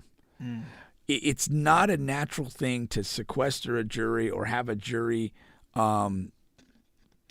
be tied up to a case for that long. And strange things happen to people when it's almost like Stockholm syndrome, is that you kind of lose your normal bearings when you're serving on a jury. Now, if you or I get called up for jury duty and we're on a 3 or 4 day civil trial, or maybe a grand theft auto case, it's not a big deal. You show up for 3-4 days in a row and whatever. But when you're on a multi-week trial, like, you're surrounded by these jurors who you didn't know walking through the door. You're surrounded by these attorneys listening to this evidence and micromanaging all this information. You're not in your normal self. And what it does, it takes away your normal reference points for thinking and analyzing things. And when you're in that type of isolation and it extends for a certain period of time, I do think your thought process and thinking becomes distorted to a degree. And that's a recipe for an odd outcome. Which way that goes, I can't tell you, but it's just not a natural situation for the human mind. No, that's very true. If I was in that situation, I could only hope for at least one hot woman there and some good food. And some good food. Yeah. at least don't give know, me yeah, give me at least one. Yeah. Preferably not married, but even if she's married, at least I can have good conversation with an attractive person. Yeah. And good food. All right.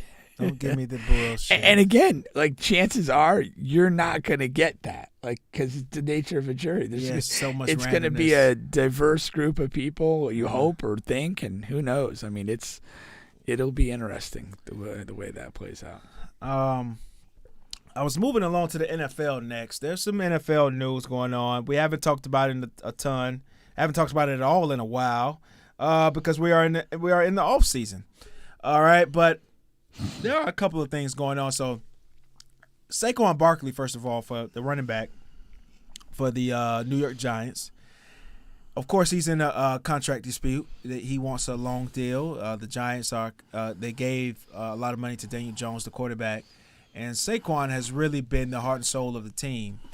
But as we have talked about in the past, man, this running back market it's even more crazy than what it was the last time we talked about it. It's really robust. The NFL is really saying, hey, we don't give a damn about you guys. We can find another Saquon in the 6th round and pay him a fraction of what you're asking for right now.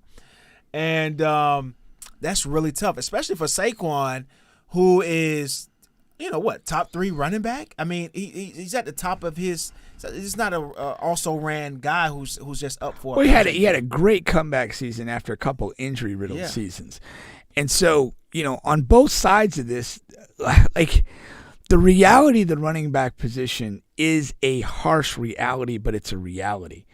You look at Saquon Barkley, and he knows I've had an injury riddled career up to this point. I just had a great season. The team seems to be on the rise. I want to lock in as much money long-term as I can. Right now. Because he knows firsthand, I can go down with an ACL, I can go down with this and that and not play regularly. But guess who also knows that? The New York Football Giants. And they don't want to be tied down to a guy that may play or miss more games than he plays over the next 2 or 3 seasons. And then, regardless if he plays well or not, is going to be in decline. Because running backs don't last long. Yeah, and a bunch of others. And that's the problem with this. And it's real on both sides.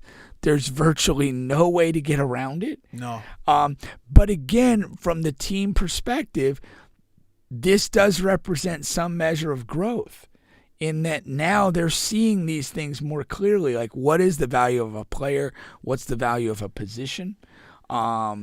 And that's the way that it goes. I mean, you look at Le'Veon Bell, like he did the contract holdout to stand down for running backs, and it effectively ended his career. He sat most of that year, and he was never the same player again. No, absolutely not. Not even absolutely close. Not. And so, like, again, what are you going to do there? The Steelers wouldn't allow the gun to be held to their head in that situation. No. And I think the Giants are going to do the same here, and it's going to be, how far does he take this? You take it all the way. Sit out a year and never be the same again? You fucking take it all the way because you just have to. Now here goes the thing. If I'm the players, right? If I'm the running backs, right? Because not all players have this gripe, but if I'm the running backs, I'm taking this to the NFL PA or whatever the team thing is called, and I'm saying, okay, we need to change the financial rules. It's just not fair for us anymore. We have to fight. So what they should do is remove the rookie scale for running backs only. So running backs that get drafted, you can pay them whatever the hell they're worth. Because if you're saying if you're going to use us for the first 3 to 4 years of our career and then throw us away in the fucking trash can, we should be able to earn a maximum amount of money on our first contract. Right? Because we're not going to see a second or third one that is lucrative at all anyway. It's extremely tough. It's tough, but they have to do it. But running backs are already valued differently in the draft. It's rare to get first-round running backs. Anyway, yeah, one or two. So now. you're already there's already a built-in thing. And a lot of the running, a lot of positions period, but it's hit or miss. So you're going to draft a running back at the top of the 2nd round, and then have to negotiate with him off the rookie scale. Yes. Like, how many teams are going to do that? Doesn't matter how many teams are going to do it. And how much leverage does that guy have at that moment? The trick to this would be a renegotiation option if you meet certain criteria after year one. Okay. Because we don't know when we draft a guy what the hell he is. Anyway, yeah. Now, running backs tend to show themselves early. You know, a rookie running back making waves, that's something. Yeah. You know, and it's like, but the problem guys know. is they can, then they could be sitting there locked in a, 4-year whatever deal, and they can't renegotiate. The club has absolutely no incentive to renegotiate at that point, Right. and they're stuck.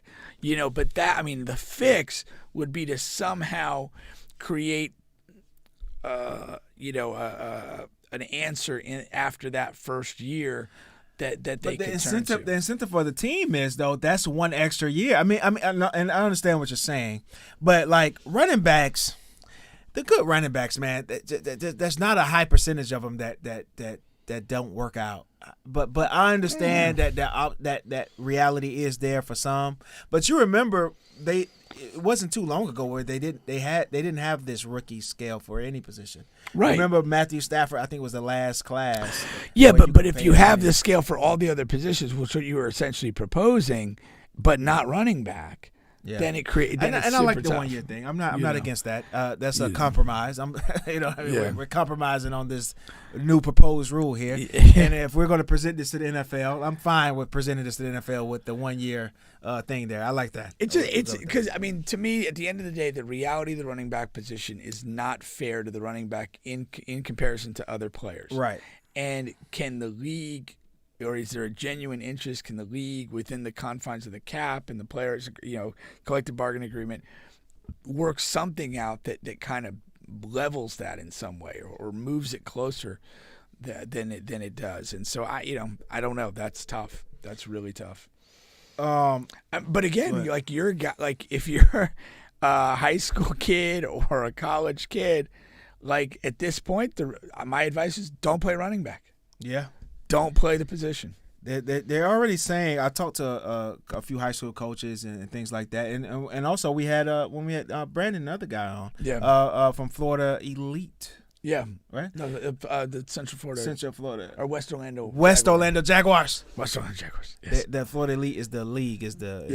But anyway, a lot of those guys, they're going to cornerbacks and receivers. Receivers really was the first position they named, but receivers and cornerback. Yeah, man. I don't disagree.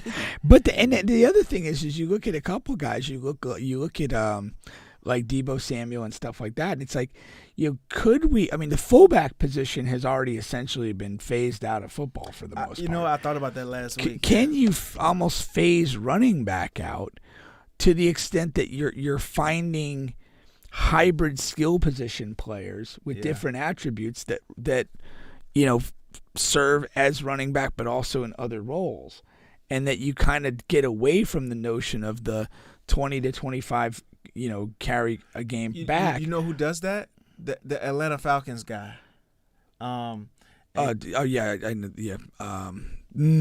His name escapes me right now, but I had him on the fantasy Cordell team. Patterson. Cordell Patterson, yeah. Cordell Patterson. Yeah, and Deebo, and like again, Deebo, those guys are like good enough, diverse enough that they kind of can get outside the confines of running back pay and running back expectations. And it might be something that honestly it may be a thing where guys kind of come into the league in a hybrid role, and then as they kind of age, they age into more pure wide receivers and extend the career. I'm just looking at a couple of examples and things like that, because again, if you're a fantasy football guy, more teams than not operate with multiple backs. Yeah. Anyway, the notion of the 25 carry a game back. It's only a couple of backs. Already Saquon and Tennessee Titans Derrick Henry. Derrick Henry. It's probably it's a handful. Yeah, there's a handful. So it's already not what it once was. Right. And again, from the team perspective, if I'm going to, play 2 or 3 different running backs in various situations and formations, yeah, that dilutes the pay even more because it's running back by committee. Look what happened to your guy, Dalvin Cook. A guy who's unceremoniously waived. A guy who's been really successful. Performed at a super high level. Performed at a super high level. They just said, we just waive you. Just don't need you. And as of this show, he hasn't signed somewhere. And I'm sure he's in that situation where his expectations and demands are much higher than the market's yielding. And where's that going to end? I don't know. It's probably going to end at him signing a short-term prove-it deal or what have you. And again, he's a guy. He's had an ACL. He's had some other issues. How confident are you of doing that? Yeah. And the other side of that, is you look at like McCaffrey, he does as much work out of the backfield as a receiver as he does running the football in a traditional running back sense. Why not just go to fucking receiver? Like you said, just do the Debo thing in reverse. Yeah. I think that might be the trend in football. And I do feel like kids are looking at this. They're not blind, and they're gonna be like, Coach, I don't want to play running back. I'd rather play wide receiver. Let me go play this other position. And what's funny is back in the day, everybody wanted to be running back. But you also, but I mean, yeah, but again, when I was playing Pop Warner football and young football, we didn't throw very much. Yeah. We ran the hell out of the ball. Yeah. And that was the thing. And so that was the way the game was played. Our friend B. Rich, his son is 6 years old. Son Bo is 6 years old. 2 days a week he works with a quarterback coach, throwing the football. And I was at his house the other day, and his son throws a tight spiral every ball. I mean, it's like a conveyor belt. They just come out, and everyone's a tight spiral, and it's pretty much putting it on my hands. The kid's 6 years old. It's like that's the way things are going. So, he's in a setting at 6. He's playing flag football now, and they're looking to throw the ball. Oh, man. And he actually, I was talking to B. Rich about this. He had kind of talked to a couple of these, tackle teams, and the quarterback coach was actually kind of saying, hey, you got to be careful what team you go to because you don't want him to be in a situation where all he does is turn around and hand the football to people. You want him to be in a situation where he's throwing the ball a healthy amount of times per game. Yeah. So I mean that's where the game is. I mean 7-on-7 is a huge thing, and it's literally all throwing. Yeah. And catching. So the game of football is changing, and I could foresee a time where you don't really have the traditional featured running back on really any team. And it's going to go from both ways. Teams are going to get away from it tactically. Also, guys are going to get away from wanting to play that position because of the financial disadvantages of it. And it's going to kind of become extinct at some point. It is. Now, also, something that we've kind of been talking about, the Netflix NFL quarterback series drops today. It's on Netflix today, so of course I just finished Suits in time. There you go home and watch an episode. Yeah, so it's on Netflix. And one of my favorite clips, I couldn't put it on here because Netflix will have it taken down. Oh boy! But they show where there's a small clip where they show Mahomes talking about the playoffs and how they were, as a team or whatever, they were watching the Bengals and Buffalo, and they were asking him who do you want to win? Who do you want to play? And he was saying, well, I think Buffalo would be the easier team. I'm surprised they even let him say it. Buffalo would be the easier team, or whatever the term was he used. But I want the Bengals. Okay. I want the Bengals. Whatever, talking a lot of trash. That's when they came out with the Burrowhead. Burrowhead Stadium. Yeah. The Chiefs Stadium is Arrowhead. And he was like, I want the Bengals, man. I thought that was. That's really why Pat's who he is. Yeah. Because when he said that, he knew damn well 0-3. Yeah. That was in his mind, and that's why I guarantee you, without having seen the clip, that the reason if he wasn't 0-3 against Pat Mahomes or against Joe Burrow, he wouldn't have said it. Yeah. But that's what it is. That's what being a competitor is. It's not running from the fight. It's running to it. Running to the fight. It is. Yeah. 100%, man. I love that. Yeah. The more that guy talks, the more I like him. What I can't stand, though, is his family photos. Him and the annoying wife. I've never met her, but she just seems annoying in a still photograph. Yeah, she you know how that stuff goes. She's going to become more famous as time goes on, just because. I know. He needs to do a Russell Wilson to trade her in. Get a better model. They said Russ is going to completely turn this thing around, man. How? Huh? How? That's what they're saying. They're saying he's looking really good in camp. With Sean Payton? Yeah, with Sean Payton. Which begs a couple questions. Like why the hell wasn't he ready to go last year? They saying he was out of shape. Why? They're saying that's the main thing, that he was out of shape and he couldn't run. Because, Russ is a guy he does his best work outside of the pocket. Yeah. And, they say he couldn't really get outside the pocket because he was out of shape, overweight, and he's already lost, 20-something, 30 pounds. Yeah. And he's in much better shape. But why? It still begs the question. Like, what, he basically leveraged himself out of Seattle, gets to Denver, which he kind of, had some confidence in selecting, and then you show up out of shape. If that's really the thing, that's crap. Yeah. I mean, you have a duty to show up in shape. Well, especially when they overpay you. Yeah, I mean, they paid. They gave him an extension when they just absolutely didn't have to. Like, it wasn't time. It was just, hey, here goes an extra $80 million. Yeah. No, it wasn't. But again, I don't think people were thinking Denver was going to beat the Chiefs or the Bengals necessarily. But, when he got there, there was a feeling like this should go well. Yeah. And it was a train wreck. Established quarterback. They had some young receiver pieces and a decent running back. I mean, and it was just garbage. They were as bad offensively as any team during the year. Yeah, they were. In the league. Were. And also, Deshaun Watson is reportedly looking good. Him and Amari Cooper, his number one receiver, have been working out a ton together. They have a great rapport. He's a guy that really needs he needs a turnaround. He does. I mean, he was out of football for so long. Yeah. And then sat, the first 10, 11 games last year? He was just not in any position to play good football. Yeah. And this is a massive year for him. I mean, he gets paid either way, and the bag is secure. But, as far as football-wise, this is a massive season. He needs a comeback player of the year type of season to get back on the radar as, a respected guy.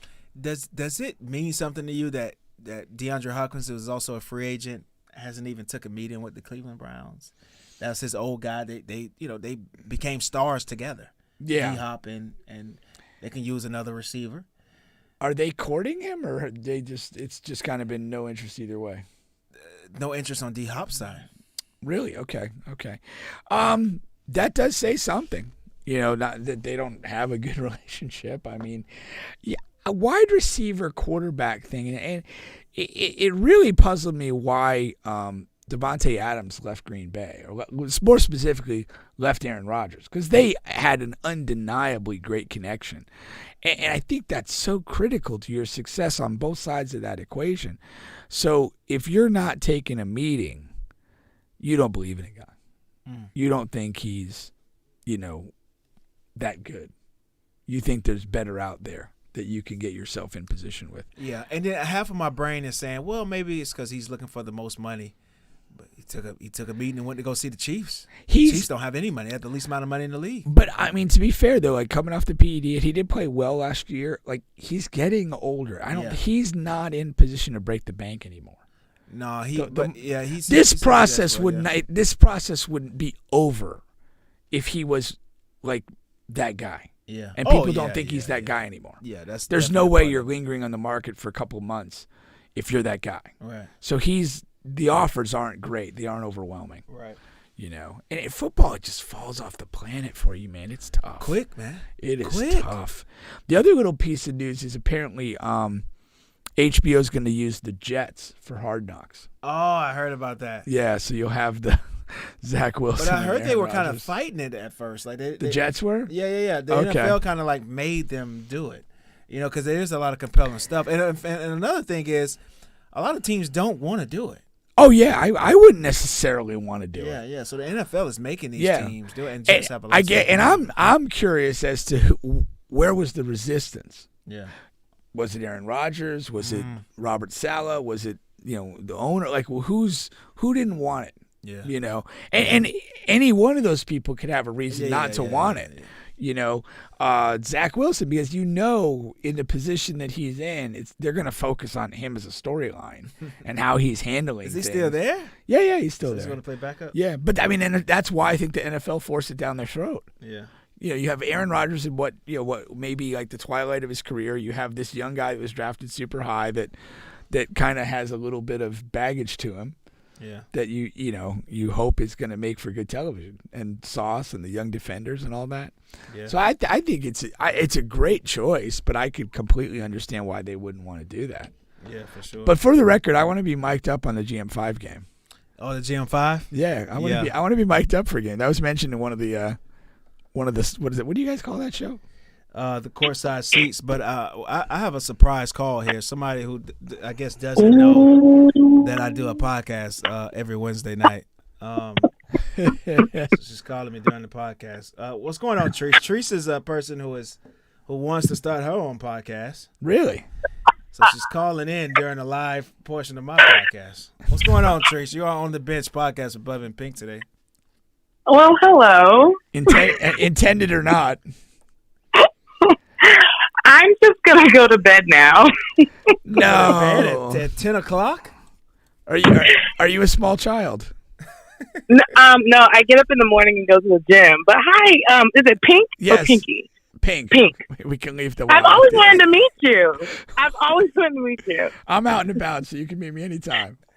She was at awesome. the Ace League game. You were at the Ace League game? And but you were like you guys had the double back-to-back game, as we always do. I know, right? And I didn't stay for the whole second game of the Blue. If you come back out to an Ace game, please feel free to just walk across the court and introduce yourself while I'm coaching.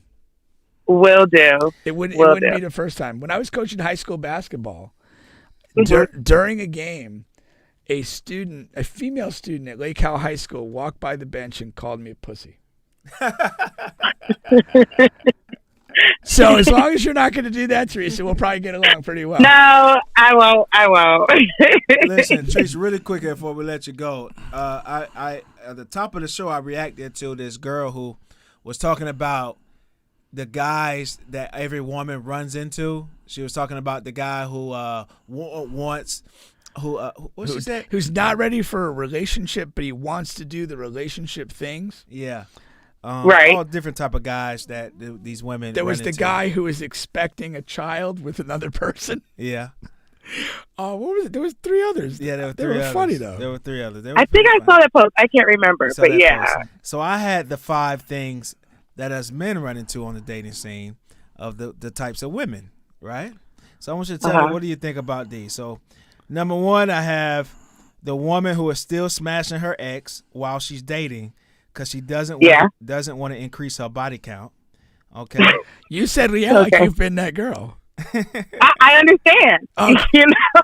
That's terrible. I'm sure you do. I have Next one.